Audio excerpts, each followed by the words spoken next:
Yeah, so the reddest red flag of all red flags is the user. Oh, The weakest link in the technology currently is the user and technical literacy level of the user, unfortunately. Most of the cases we face are phishing, something like this, without any sophisticated hacking. okay. We have like few big hacking cases which are very loud per year, but in reality, most of the cases we face is just someone was working in the company and stole the key. Oh, And now this person has access to the wallet. So they stole the money and ran away.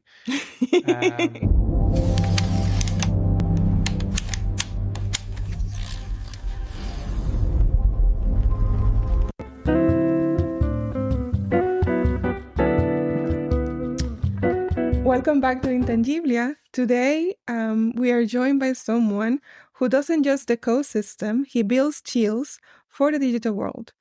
Igor Data. Igor Data or Data? Oh, whatever you want, honestly. Hi. Hi, everyone. Okay. Igor Data is the CEO and co-founder of Blin Analytics, a Geneva-based firm using cutting-edge technology to track stolen cryptocurrency and fight money laundering. He's also a veteran builder of tech platforms, from gamer networks to medical systems, with a unique flair for blending technical architecture and investigating thinking. In this episode, we ask, can algorithm catch criminals faster than they innovate? Is transparency enough when tech itself can deceive? And how do we build ethical code in a world where crime is decentralized? Welcome.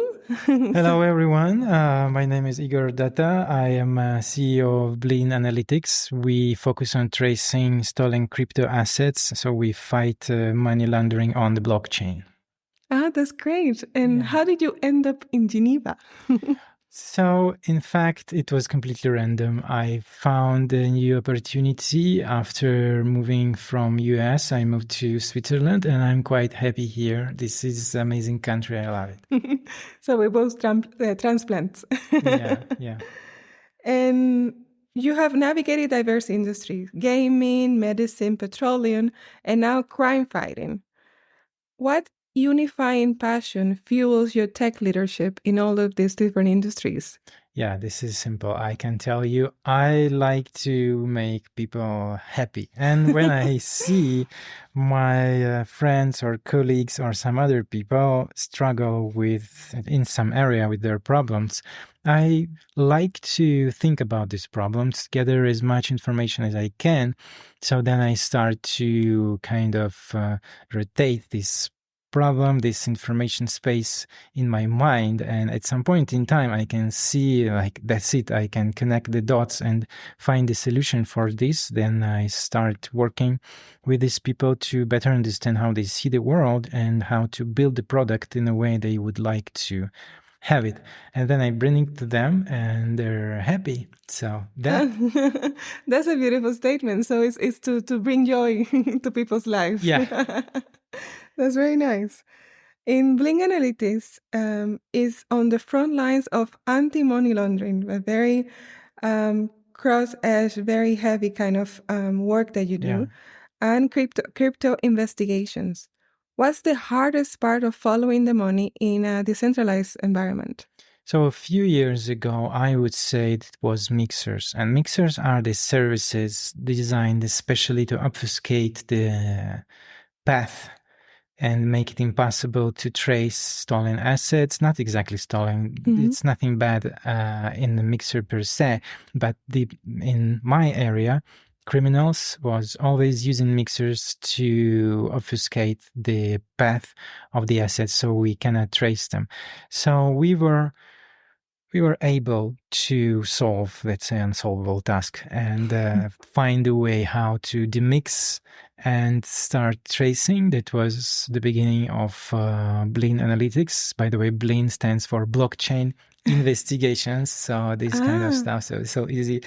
And this is why I thought it was the most difficult part. But lately, when these mixers was massively suppressed by law enforcement agencies, I can tell that the speed, how quick police can react, is the new, let's say, weak spot, because the perpetrators, the criminals, they never stop. They keep running away with money, and you have to run as quick as they do to catch them, right? Of course. Yeah.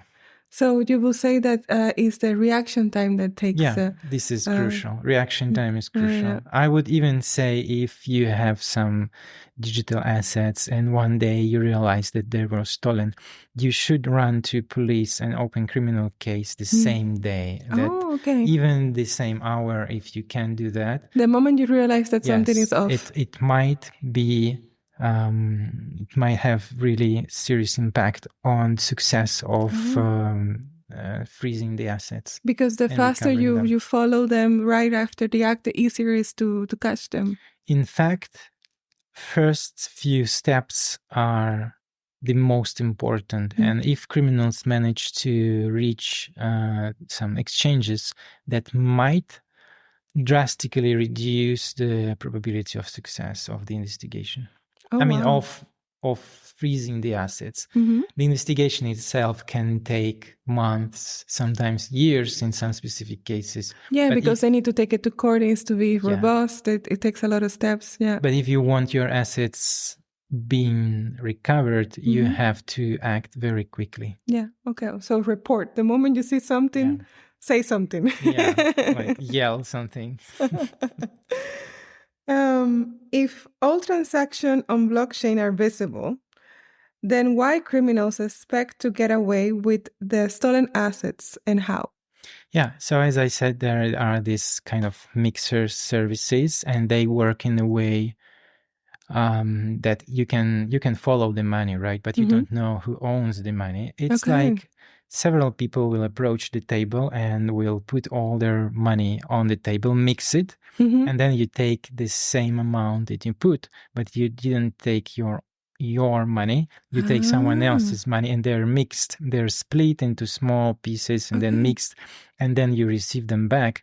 So from outside, you can follow the money, but it's not the criminal who stole the assets. So you have to understand who is on the other side owning what part of this money, and rebuilding this takes a lot of time, statistical analysis, math, clustering, AI. That's like a lot of effort. But and in this mixer, it could be people who are innocent, who's just happen to be there. There are a lot of people who like to keep their privacy high, so they use mixers.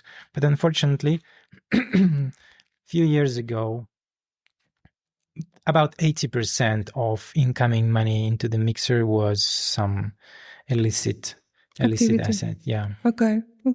So it's most likely to be illicit than to be illegal. Yeah, that's why they were highly suppressed by sanctions. You cannot disable the service that runs on blockchain because it's decentralized.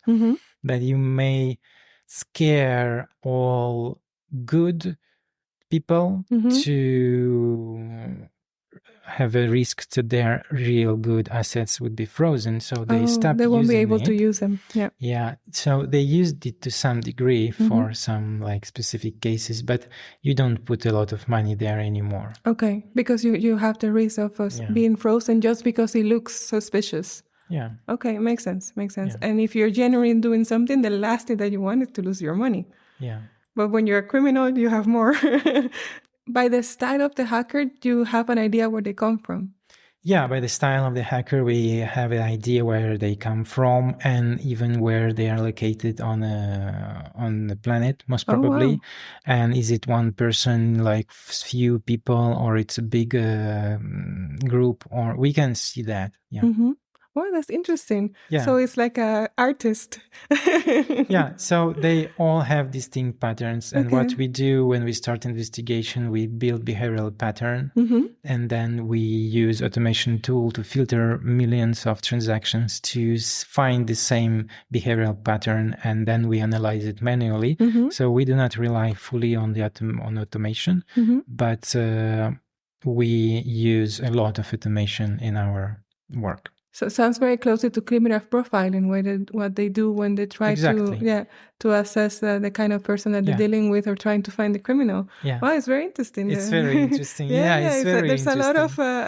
a lot of things that you wouldn't think. Because for me, it sounded at the beginning, it sounded like it's just one and zeros and this very boring kind of transaction. But no, it takes, you have to know, apart from technology, psychology, you have to know a lot of different things. When you dive into that, you start seeing people. Yeah, exactly, because people are hiding behind all these technologies. Yeah. Okay, that's very interesting. I love that. It's also more an art than a science. It is an art. Yeah. You're dealing with real crime, real money, real victims, and often invisible code. How do you balance efficiency and ethics when building your tools? We'll be back after a quick break. AI is changing the game of business. Will you be on the winning team? I'm Jordan Wilson, the host of the Everyday AI podcast and your coach to help you learn the X's and O's of AI. Artificial intelligence isn't just a new player in the game, it's a new sport altogether. So if you don't quickly put AI into play, your competitors will run up the score. I've spent my whole life building winning teams, from coaching basketball to working with big players like Nike and Jordan Brand. My next move? Helping you win with Everyday AI. Listen wherever you get your podcasts or on everydayaipodcast.com. Let's tap into AI together and put points on the board. Yeah, so the basis is that ethics is a very important thing for us. So we never release any data until there is a criminal case which confirmed the victim. So the victim should go to police and confirm that their assets are stolen. They open the criminal case. We can start the investigation before until this takes time sometimes.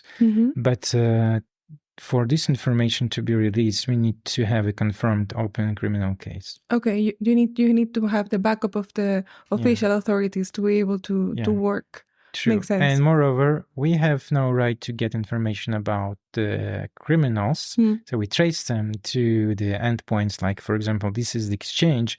So we give this information to police and say, your money are there. Okay. We ask them to freeze the asset temporarily. Now you need to dive in our report and go to confirm them if you believe so. And then police request the information about like KYC information, IP addresses, all that. And we cannot do that. Of course. Yeah, we never do that. Yeah, because you have you're not police enforcement, so you have to be able to work together. And you cannot go knocking on the door like, hey, I know you have I know you have something that is not yours.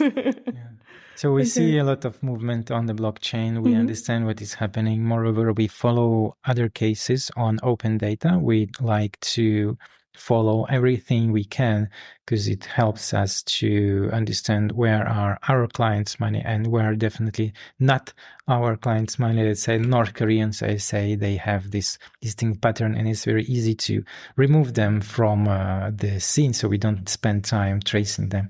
Okay. Yeah, but yeah. So you go by we call it like by descarte. So you take something and you go, it doesn't fit this pattern, so you take that person out, or you take that group out, and then you say, okay, it doesn't, and you go very much. It's also like a scientific kind of work, because you know exactly what you're looking for. Correct. So you don't waste your time. Makes sense. Yeah. Not only that, but also we dive into these blockchain transactions manually. We look at them, think, discuss, and it takes time. Yeah. But so you enter a bit of the criminal mind as well. You start thinking how they will think or how they react. Yeah, math and game theory helps here like a lot.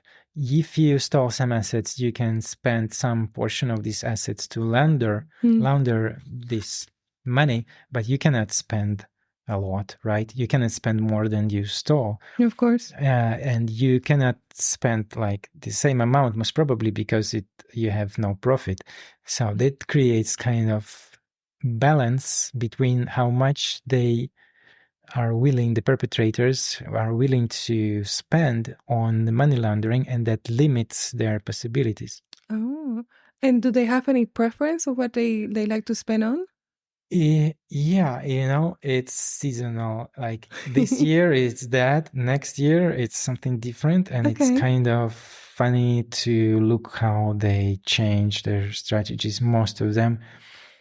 As you said in the beginning, the criminal innovation is very scary, but in fact, most of the criminals, they are quite boring.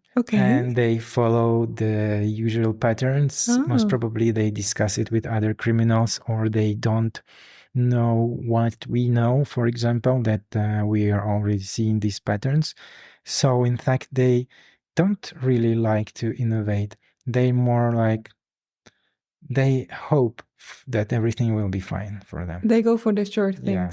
So do they buy virtual items or do they buy physical items with the money? If they buy physical items too early, they're caught very fast. Because then it's very easy to trace the money. Yeah. There was a case like several billion, 4 billion. And after several years of laundering, the guy was caught after a payment for, I don't remember, PlayStation game or something. Yeah. Okay, so by something very, not even that expensive. Yeah, that was a mistake. It's definitely, it was a mistake. We shared the data with FBI, and we had this call and showed them the structure. We see it was a huge structure, and after some investigation on the FBI side, they saw that there was a payment, and this payment has a lot of personal information, and it was the end of the investigation in this case. And the guy went in jail, and it was a huge case. Yeah. Oh wow! By a so minimal mistake, but there you go. There's no perfect crime, right? So don't do mistakes. All of them think they will never do mistakes, but this was like several years. You cannot launder same assets on the blockchain where everyone see what you do for several years and never do a single mistake. Okay. Yeah. Yeah, we're humans, even criminals. Yeah. Especially them. Yeah. Okay, interesting. I always have this this idea, that the money heist kind of films, all of this. Hollywood criminals are smart and handsome. They're smart and sophisticated, so everyone is rooting for the criminal. But the reality is very different. But I always wonder why they don't have an escape in the real life. Why they don't have a solid escape route? Because I think it's if I'm not a criminal, I don't have that mind. I'm actually in the opposite side. I'm a lawyer, right?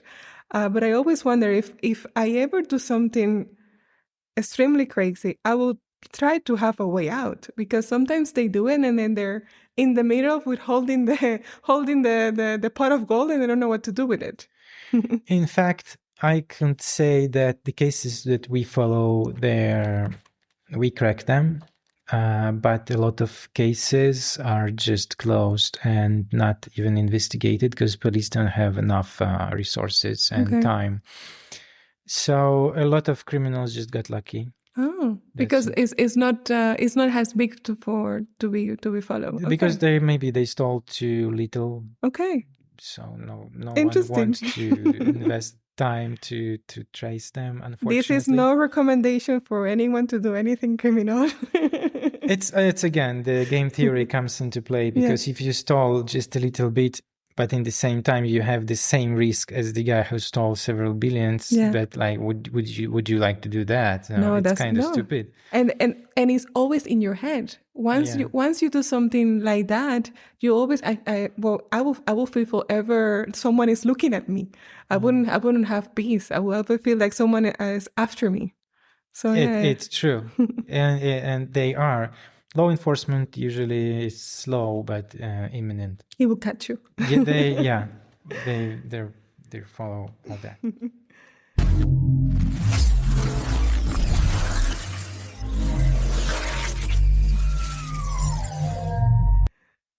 What role do you think blockchain can really play in increasing digital trust beyond the hype? So digital trust is an interesting thing when you talk about blockchain. It's a little bit counterintuitive. And as blockchain doesn't rely on trust and it does rely on math, Okay.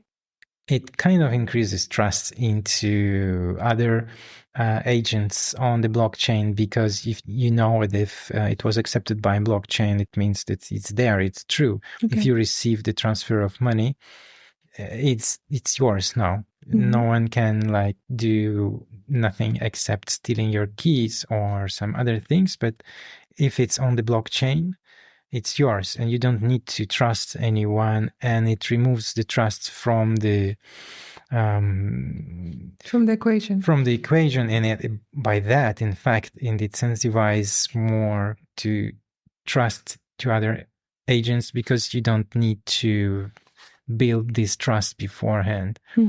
Yeah, you can start working, you can do payments. If you see the smart contracts that is activated automatically in some cases, then it means it is activated automatically and the event happened.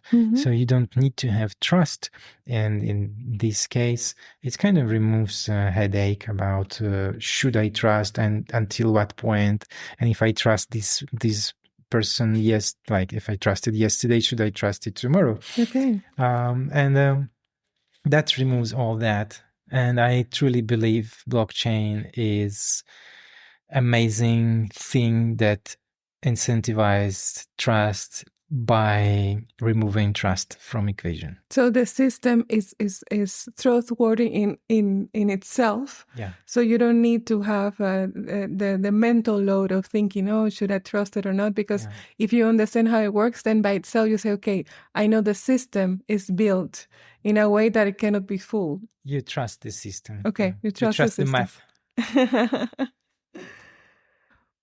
What's one technological red flag you think people ignore too often? Yeah, so the reddest red flag of all red flags is the user. Oh. The weakest link in the technology currently is the user and technical literacy level of the user, unfortunately. Most of the cases we face are phishing, something like this, without any sophisticated hacking. Okay. We have like few big hacking cases which are very loud per year. But in reality, most of the cases we face is just someone was working in the company and stole the key. Oh. And now this person has access to the wallet. So they stole the money and ran away. Or it was a phishing website or something else. An email saying. An email. And most of the people, they can tell when they see the phishing emails. But they don't think that you're stupid. They just look for the moments when you're sick, drunk, tired, whatever. Distracted. Yeah, distracted. So it's a numbers game. They send thousands and thousands emails hoping that one person will just click the wrong button in the wrong day. Yeah, well, my parents are a bit elderly now. And my father, thankfully now he asks us what we think when he receives this kind of emails.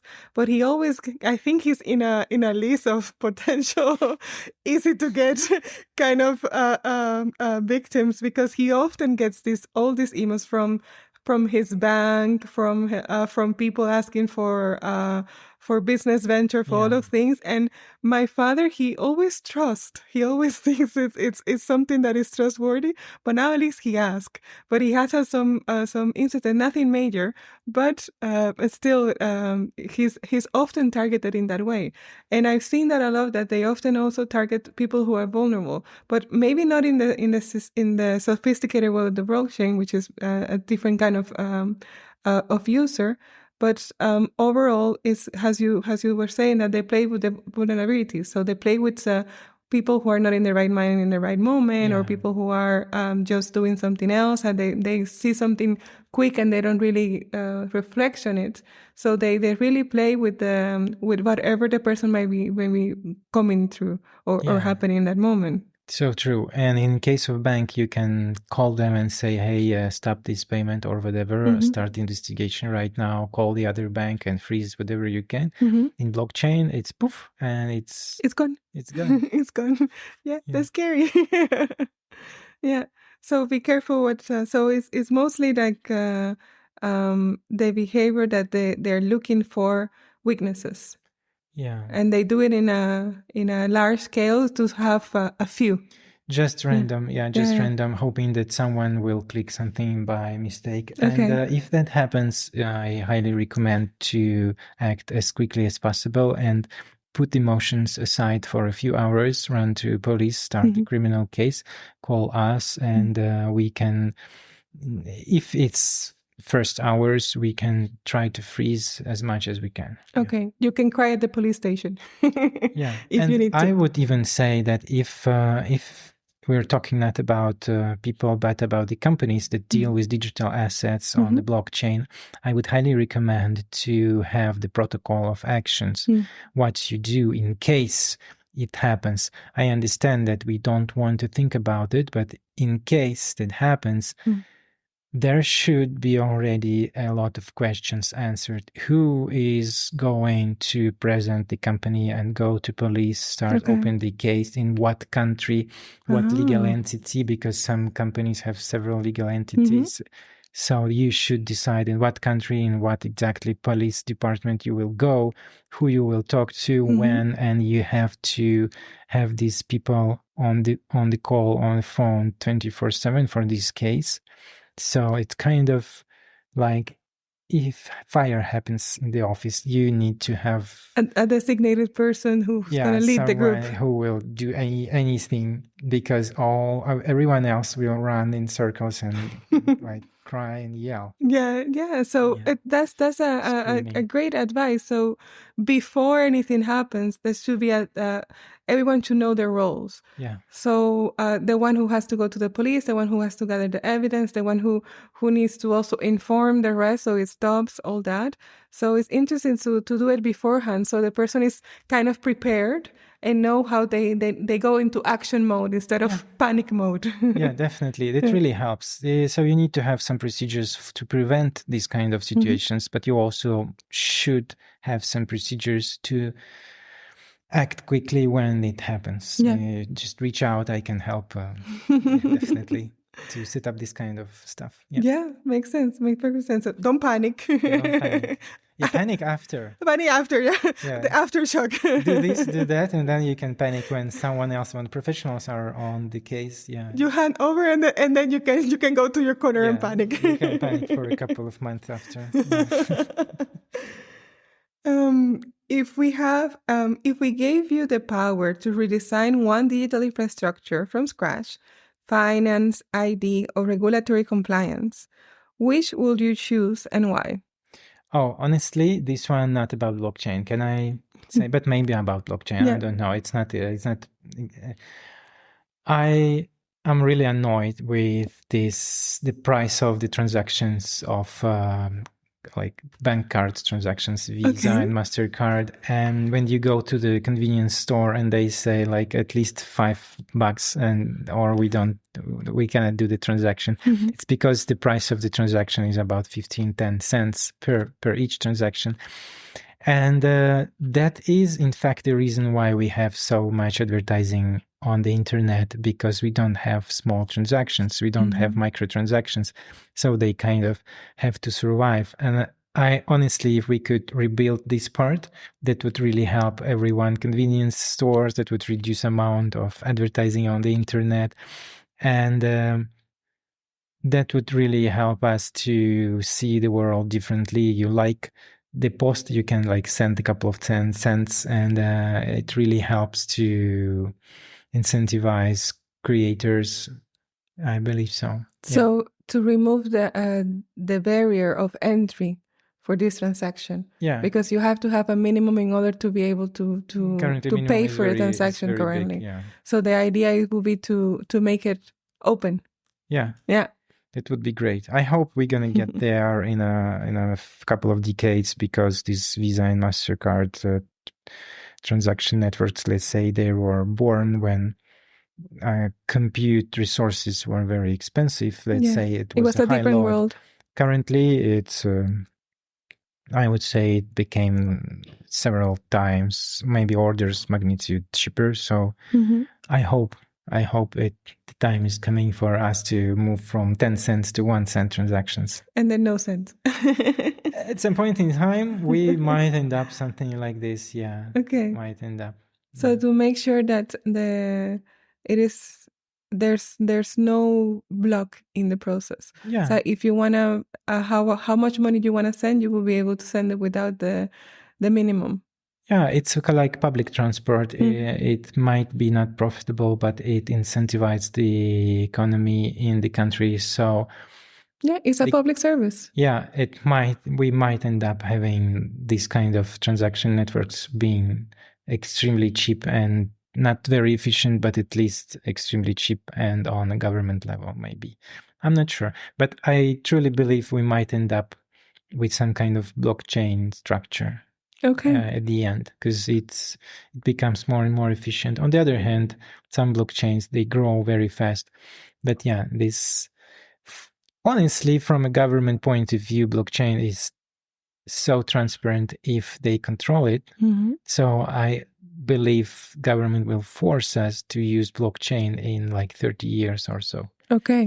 Because they will be able to control everything, see everything. But on the other hand, you don't know who's owning the money, because you cannot connect the address on the blockchain with the person. But on the government side, they might force you to provide the physical everything, address. and they will see everything, but the citizens will not be able to see what they do each other of them. Yeah. Okay. Because they will have the privileged information as the government. Yeah, it's kind of scary, but we can see about that. Well, they already know everything about us, so not like everything, but yeah, a lot. I have a very clear idea of what I think the future is going to be about in 20, 30 years. And I do believe that this privacy itself is not going to be a concept that we're gonna enjoy the same way that we enjoy now, because the more technology gets into everyday life, the more connected we are, the more footprints we leave behind. So there's going to be a point that it's going to be virtually everything that we do during the day that is going to be recorded somehow. Yeah, true. But it depends also on the system, because the meanings to control all these amounts of information, if government has these kind of technological things to do that, it means that we as people, we can also have a lot of technological means to control the government. I hope it will kind of grow to another system. But in fact, on the period when government has access to the technology that we don't, it kind of gives advantage on the surveillance. But after some point in time, we become more and more tech literate. So we start to control government more and more. You can see that some government officials, they are not aware of how technology works at all. And it creates, like, it gives more balance. Yeah, it creates a gap. Yeah, unfortunately, but yeah. Okay. So let's see in 50 years we see it again and we see who's right. Yeah, Okay, so now we're gonna go to the flash section. let's do that. You have to pick one. You can also pick two or pick none. Okay. You're free to choose. And if you want to justify your choice, you can also justify it, but you don't have to. Okay, are you ready? Okay, let's go. Okay. Tracking the wallet or cracking the code? So tracking the wallet, I picked this one. It's more interesting for me. Cracking the code is kind of interesting, but usually it's not how my brain works, unfortunately. Okay, you like to follow the money. Yeah. Anti-money laundering rules that evolve slowly or tools that adapt fast? I pick both. Okay. Tools should adapt fast because the world changes very fast. But if we have rules that changes very fast, it's not good. So I prefer money laundering rules to evolve slowly, little by little, and reflect what is happening for some amount of time, not just like yesterday. And the tools should be day one ready. In the perfect world, that should be like that. Yeah. Okay. Full transparency by design or privacy first until suspicion arises? I honestly believe privacy of the data is important, extremely important, but transparency of the architecture and of the code is also same level important. So transparency of architecture and privacy of the data. So the both again. Yeah. Preventive algorithms or reactive intelligence? Currently, we like years and years we were trying to create best preventative algorithms, and reactive intelligence was not fully automated. But currently, with the help of AI, we start to be more reactive, more fast. It's kind of evolution, and we become faster creatures on the net. Yeah, and also you cannot really pursue a crime that hasn't happened yet. Yeah. So to some degree, yeah. Sometimes there are like few seconds or minutes when you can see that already something is happening. Something is building. So you start looking like, okay, just you see the behavior and you know something is coming. It's like the wave when the sea comes back and you know something is coming. It's like a pimple, more like that. Okay. Oh God.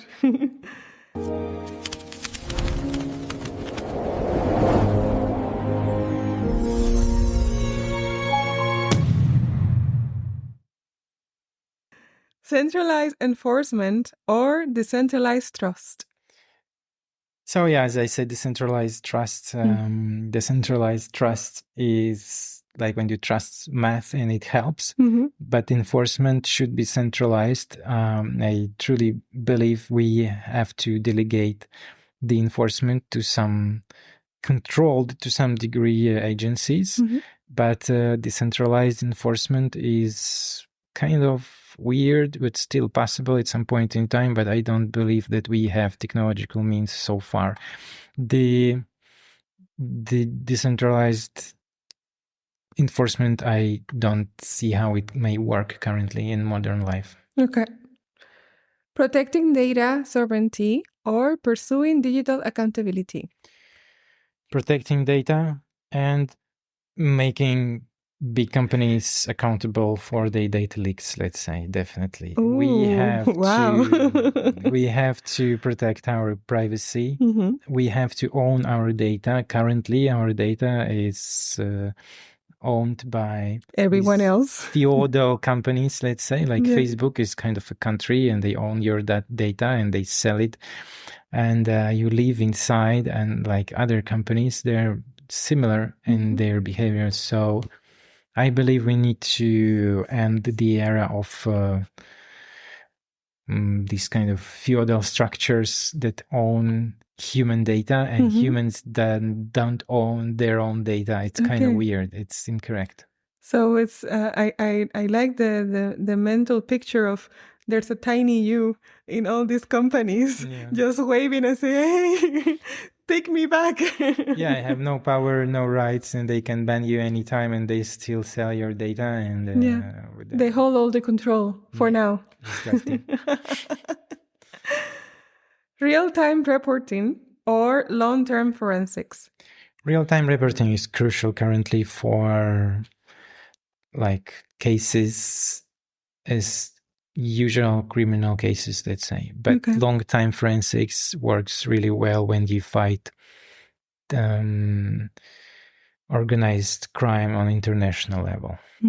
Okay. Public-private collaboration or independent investigative power? Independent investigative power is kind of big thing. But I really hope that some aspects of the investigation should always stay in control of public agencies, law enforcement agencies. Yeah. So, yeah. But unfortunately, I have to admit that if people come to us to hire us to do the investigation, it means that the public law enforcement agencies or the police, they have no possibility to perform their duty. This is the problem currently. And in fact, I am starting a new project to create some tools to give them to police to allow them to act quicker. Oh, wow. That's great. Can you tell us more?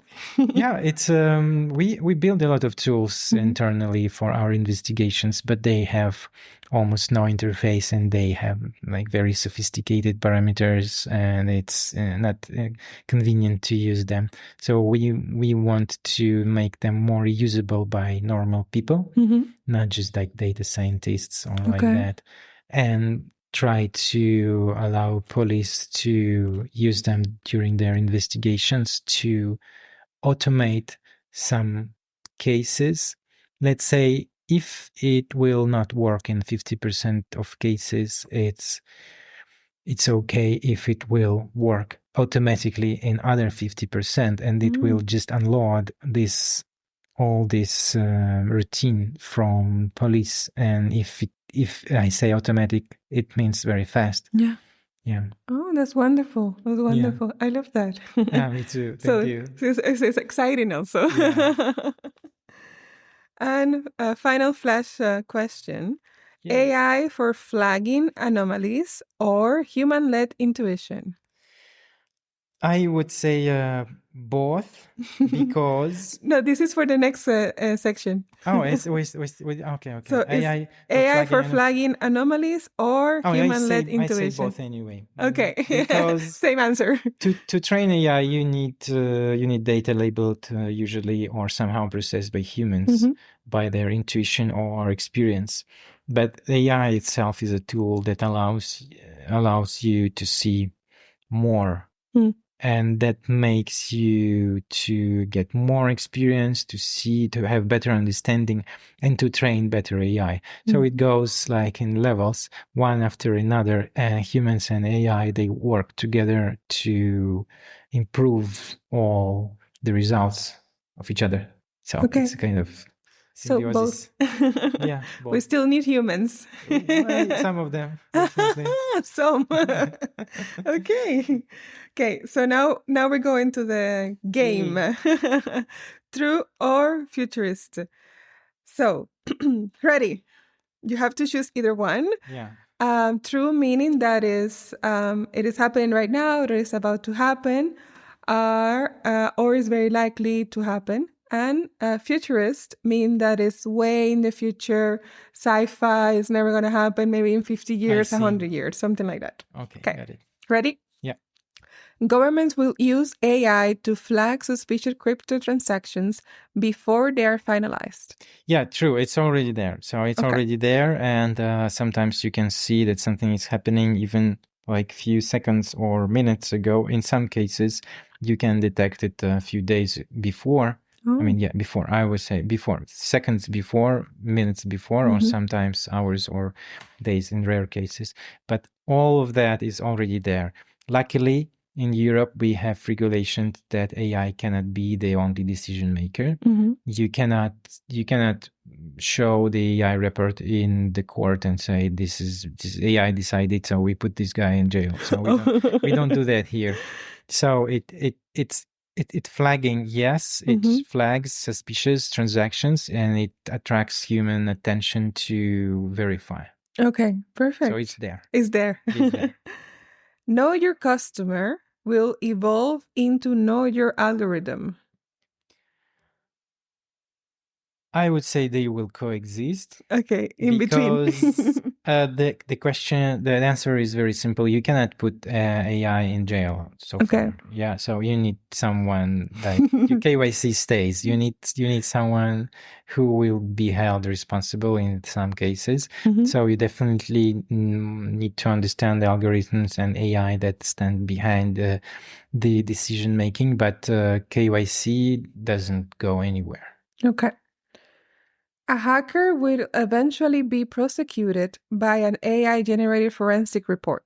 It's true. The hacker is currently already prosecuted by AI-generated forensic report, Mhm. but you have to verify everything and collect all the proofs and witness to this particular case. As a human, you must do this manually anyway, and you have to explain it to the judge anyway. And you may use AI as a tool, but you have to be the decision maker as a human. Okay, so it helps to build a case, but there's a lot of still that the human has to do. Yeah. So AI itself cannot put the hacker into the jail, but AI in fact does a lot of work. Okay, it's a good tool. Yeah. Decentralized justice systems will emerge to resolve Web3 disputes. I say it's kind of futuristic, but it doesn't mean it will never happen, because as I see decentralized justice systems, it's kind of new thing, new field, and they evolve. Mhm. And I would say every time we staying in our system currently and seeing its flaws, we want to change it and make it better. So the search for the perfect system never stops. So we always try to develop the better system, but as it takes time and try and error approach. So we will see a lot of them fail, and we will see a lot of them change and evolve. And at some point in time, it may lead that to the point when we have a lot of information to create even better systems. Okay, so the work is never done. The work is never done, and I want to see the progress in this area. It's kind of very interesting thing. Okay. Yeah. Anti-money laundering software will learn to detect criminal intent before text and tone. Yeah, text and tone analysis is there already, so it's true. And I can tell we detect, we don't have text and tone on the blockchain, but we can see transactions, how they follow. Let's say we follow several sequence of transactions, and we can we can say something about this sequence. They can be a lot of quick, small transactions, or they can be like scattered in time. So this kind of analysis helps us to understand more about what is happening. Sometimes you can see that the entity changed, so the money got transferred to some other party that will focus on money laundering. So the hacker, let's say, steals the assets, and someone else is laundering the assets. So they kind of exchange to a little bit less dirty money. So they have very dirty, and they will focus on laundering. And we can see that on the blockchain, and from the pattern itself, we can already detect that. Okay, so between the criminals, they have the different roles then. It depends, yeah. Okay. Sometimes if it's Organized. organized crime, yeah. Okay. So one will be in charge of taking, on the one laundering, the other one of putting in a different places. Yeah, if that happens, you can definitely tell that there is organized crime behind. Yeah. Okay. Yeah. That's scary and interesting at the same time. Yeah. Okay. Privacy coins will be banned in major economies. I will say I don't believe so. Okay. Privacy coins, they create a lot of problems when people steal assets and they go to privacy coins, and it's impossible to trace. Mm-hmm. It's true. But in fact, for some reason, hackers doesn't like them a lot. Okay. Because it's hard to sell them. It's very easy to buy them because you can buy them on the exchange, and like some people buy small amounts of these kind of coins to their personal recreational use, let's say. But when we're talking, yeah, but when we're talking about like several, like 20 million stolen assets, if they get there, it's very hard to launder them. Oh, okay. Yeah. So the bigger the money, the less likely for them to use this privacy coins. That depends. Sometimes they're just crazy, but it's very random. But most of the cases, they don't like to put a lot of this. They can take some portion of stolen assets and move to privacy coins. But in most of the cases, they try to rush to the exchanges and exchange there to something liquid, not this kind of stuff. Okay. More liquid, the better. Yeah. So as I honestly believe privacy coin will not be banned in major economies because the harm is not that big. And they are kind of funny. They are technologically very advanced. Okay. They are interesting, and there gives this little bit fresh air to some people, and they're kind of happy. So you remember, like in Matrix, you can have some fun thinking that you escaped Matrix, and so, yeah. when you didn't. When you didn't, yeah, it's kind of stuff. Oh, interesting. Well, I still believe that we are inside the Matrix in a different kind of reality. Yeah, I try not to think about that. And there's so many. But I have a lot of theories about the parallel universe, about all the Mandela effect, all of these things. I think they're all connected. Sometimes it's obvious, right? Yeah, sometimes it's very and it's scary obvious. Yeah, Matrix, stop. What are you doing? And I personally have many deja vus, so for me it's kind of like also a bit freaky. Yeah, it happens. So yeah, we're in the Matrix, on some kind of Matrix, maybe not the one that we are batteries, but in some other kind. Okay, scary things. You will be able to freeze a wallet globally with one jurisdictional order. Until we end up having like only 2-3 countries on Earth, and all of them are tyrannies or empires. We won't be able to do that, luckily. Okay. So it's a good thing. Unfortunately, it's a bad thing for victim, but in fact, it's really good thing that we cannot just freeze something what we want on the blockchain. This is the idea, right? But in a kind of government-baked blockchains later, we might have these kind of situations. And for example, USDT, they allow to freeze the assets. It's kind of centralized coin, decentralized in some way, but it's 1-to-1 to USD. And they like to keep it clean, so they will freeze the assets if you ask them. Okay, so they will try to be on the safe side. But it's very rarely when hackers like spend a lot of time there. Okay, because they know that there's a higher risk there. They just don't like stable coins, let's say. Okay. Anyway. Okay. So futuristic. It's kind of. I hope not. Let's say. You hope not. I hope not. So no dystopian. Yeah, it's still future. possible. We're very close to that currently, but yeah, I hope not. Well, it's we either gonna end up like a Big Brother, or we're gonna end up in some other kind of sci-fi novel.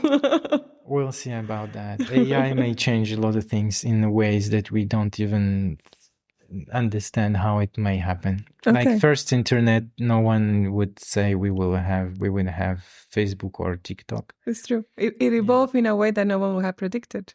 Yeah. Open source code will include built-in ethical flags. It's kind of futuristic, I think. Okay. But it's still possible.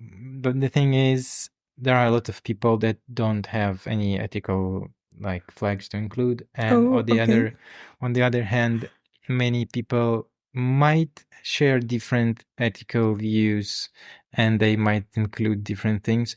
But usually, on the blockchain, on in my area on the blockchain, they kind of very open on what you want to do with your own money. So not so much flags here.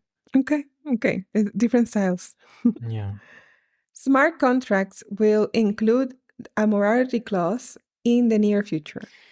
It's kind of futuristic. It's kind of the same. So the smart contracts, they don't pop up out of blue. The people create them, and people. It's not magic. Not magic. Yeah, people decide what is good, what is bad, and they might include something there or not. But it's hard to verify if this morality clause is followed. Okay. So if you can put something into the code, then yeah, probably. Okay.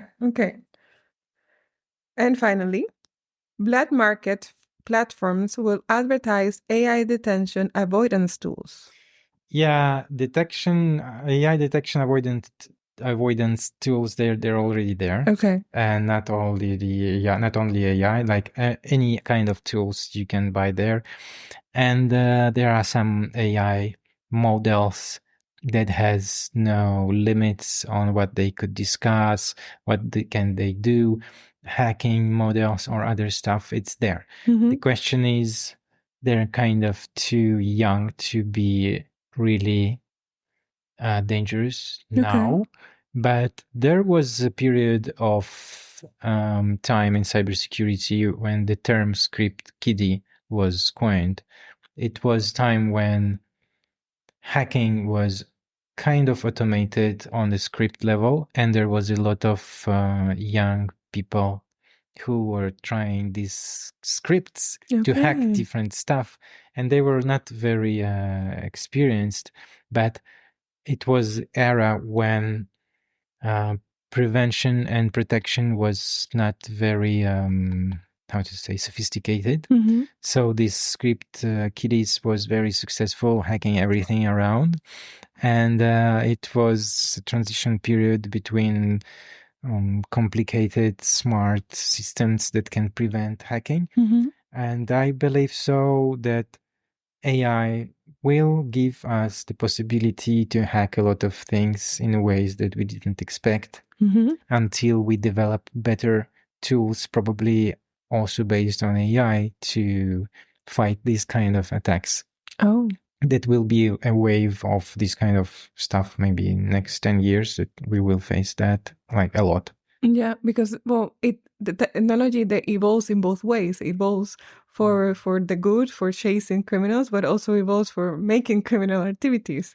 Yeah, and to fight criminal activities, the technology kind of evolves a little bit later. Okay. And usually people who use the systems, they upgrade their systems after something happens. So we're going to have this situation when it is normal to read about a new hack every day for a couple of years. Well, we have a saying in my home country, Dominican Republic, that it's translated to people put a lock after they've been robbed. Yeah. So it's we say it a lot like that because it's human nature as well, because you never think it's going to happen to you until it does. Yeah. Okay, so now the long view question. Okay.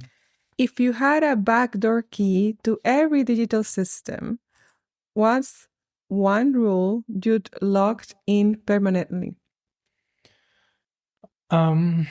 If I had a backdoor key to every digital system, you would have a new dark ruler, definitely. So, dear Frodo, keep the your true nature is emerging. Keep the ring. Yeah. Too much power. In fact, as I honestly see, the humans are the most weak link in the digital system, and usually are the main vector of attack is the human itself. So tricking the human into doing something, because we cannot limit humans to act as they will. Yeah. This is the purpose.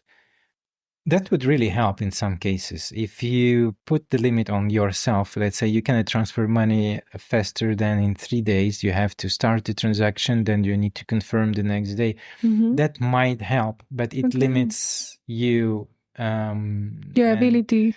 Yeah, limits a lot. So we don't like that. So we keep ourselves the power to act quickly and have a huge impact on what we own. It also makes possible that when the hackers get their hands on your keys, they may act quickly and like stall your assets. So if I could fix the part of the system, I would fix users, because I see that hackers and perpetrators in cybersecurity world, their advantage is usually level of technical literacy and the gap between normal people and their level of technical literacy is the main way how they it's the space where they operate. So that they take advantage because they know better and they know more. Yeah. And the human is limited. So reducing this gap and putting more effort into learning more about important, let's say, most scary parts of this technical stuff. This is important for all of us. We should raise the level of technical literacy as much as we can. So it will be a backdoor key to the mindset of the users. Yeah, but the guy who has backdoor access to the minds of billions of people, it's kind of a scary, different story. Yeah. Well, if they map our conscience into a machine, we'll be able to do that. At some point in time, we will, definitely. Yeah. I honestly believe that the mind is fully described by neural connections. Yeah. So if we map them, there was this fruit fly brain already scanned and mapped and started in virtual reality, and they made it to sniff something, and it was turning to this point, to the same side. So in fact, it lived without understanding what is happening. It lived for a second in virtual space. But yeah, it's very small brain, but but it's a spark. It advances exponentially. So yeah. Okay. In 100 years, I thought, did you see this TV series Upload? Yeah. Oh my God. I love all that kind of thing. I love Black Mirror. I love all this kind of interesting alternative futures. But I do believe it can happen. It can because it is true that the essence of the human is not this physical body that we have. Is something that it can be captured in other vessels. And why now in technology? As I see it, we are less humans alive. Like ancient Romans, they didn't know there were ancient Romans. Exactly, that's true. They were enjoying the progress and the power and everything. And I want to say that the moment we already have genetical therapy allowed in Europe, and it means we will change our genes at some point in time so fast that when you reach the reproductive age, your genes are kind of obsolete. And 30 years of your life, there might be so huge progress in genes development that you might want to assemble your child just by catalog, like in the store. You buy the best genes, and they will be cheap because they will be mass produced. Everything mass produced is focused to be affordable. So no disease, no aging. We will merge with the machine, I believe. Okay, we go to some degree. It will be slowly, like 200, 300 years, but not fast. But we will get there. But steady. Maybe our kids which is gonna be we will be we will see the first part of it, our kids maybe. Yeah. Okay, interesting. I really I'm really positive about the future always, but with kind of a bit of a sinister kind of thought also, because humans, we are capable of amazing things. We are capable of beautiful things, but also awful and atrocious things. So the future, I think, it's just in a tightrope, and at any moment it's gonna flip. So true. Yeah. Thank you, Igor, Thank you, for demonstrating that in a constantly changing battle between criminals and coders, it is not just about keeping up, it's about coding smarter. It's about recognizing patterns where others see chaos and creating systems that remain robust under pressure. Because it is this new frontier, the crime scene isn't a back alley, it's a blockchain. The getaway car is a disappearing wallet, and the investigator often a well-trained algorithm armed with intent, not instinct. At the heart of it all, though, it is a simple truth. Trust isn't built with buzzwords. It is built with architecture, clean, auditable, ethical architecture. So here's to the digital detective, like you, the architect of accountability, and the kind of code that catches more than just bugs. Yeah. Thank you. Thank you so much. It was a lovely conversation. Scary as well. A little bit. Just as the future. Beautiful and scary. Yeah. Thank you, Leticia. Thank you for having me in Intangiblia podcast. And I'm really amazed that it's a #1 podcast in intellectual rights in the podcast. Amazing. Oh, thank you. Thank you. Through a lot of work.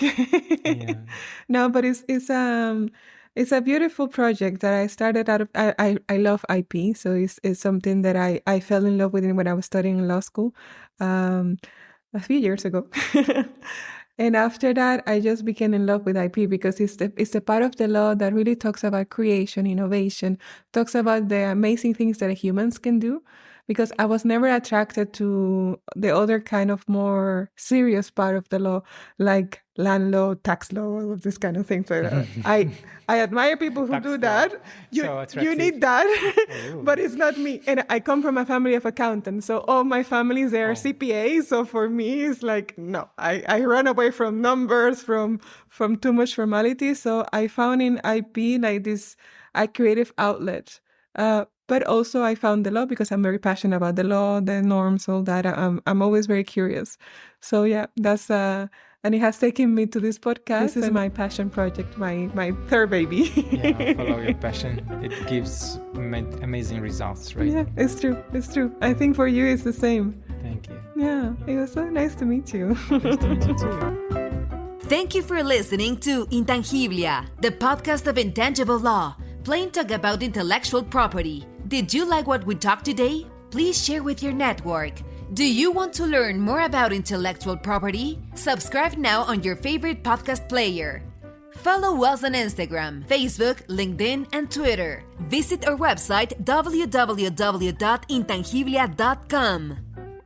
Copyright Leticia Caminero 2020. All rights reserved. This podcast is provided for information purposes only.